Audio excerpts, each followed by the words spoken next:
Small differences between animals and plant cells. The cytoplasm differs in the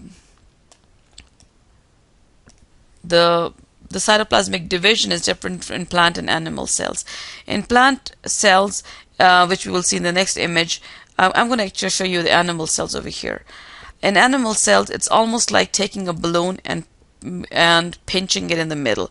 That's how the animal cell will divide its cytoplasm to separate the two cells. So it's more like an inward invagination of the balloon-like texture because it's only cell membranes. Remember, plant cells do not have cell walls. However, in the animal cells do not have cell walls. In the plant cells, there are cell walls, so the plant cell starts growing. So if I was to draw a plant cell like this, and we have two regions of the nucleus, the cell starts dividing and growing, and the cell wall starts growing in the center, and eventually this will meet in the center, and it has divided the cell into two parts. This is called as a cell plate, which is only present in the plant cells. So in animal cells, you have this push and pull thing in which the cytoplasm divides by invagination, shown over here very nicely. Nice image of invagination. On the other hand, plant cells have the cell plate forming that divides the cell into two parts. There are various factors that control cell division, and lately these enzymes are shown to malfunction, especially during cancer.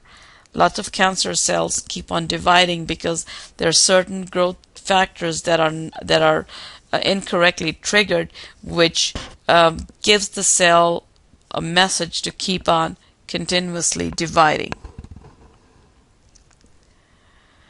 And lots of cancers will start as tumors, and eventually when the checkpoints are destroyed will cause either the tumor to be malignant or benign. So here's some altered cell growth and abnormality that are shown in these images. The term metastasized means that the cells has broken from one region where this cancer was, and it has transferred or transported to another region or another part of the tissue and colonized there and starts growing over there. Cancer cells are very complicated to understand. There are many factors that cause cancer, and cancer cells are also very strong that they can actually, if the cancer cell was going on in the middle, for example over here, and this part did not have blood supply, then this would actually start decomposing and eventually die. But cancer cells somehow send triggers to blood vessels, in which blood vessels starts growing towards the cancer cells, and they bring all the nutrition to it, and when that happens, then the cancer cells can metastasize and go to other parts of the body tissues, where it will again start growing abnormally. So just a little bit about how cancers develop, and one of the important factors for developing cancers are the malfunction during the cell cycle.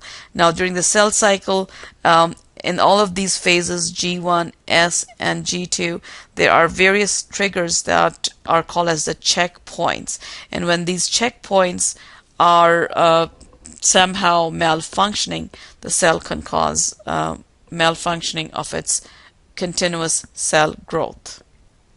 So this concludes this section, and then we will still keep on the cell division with a discussion on meiosis.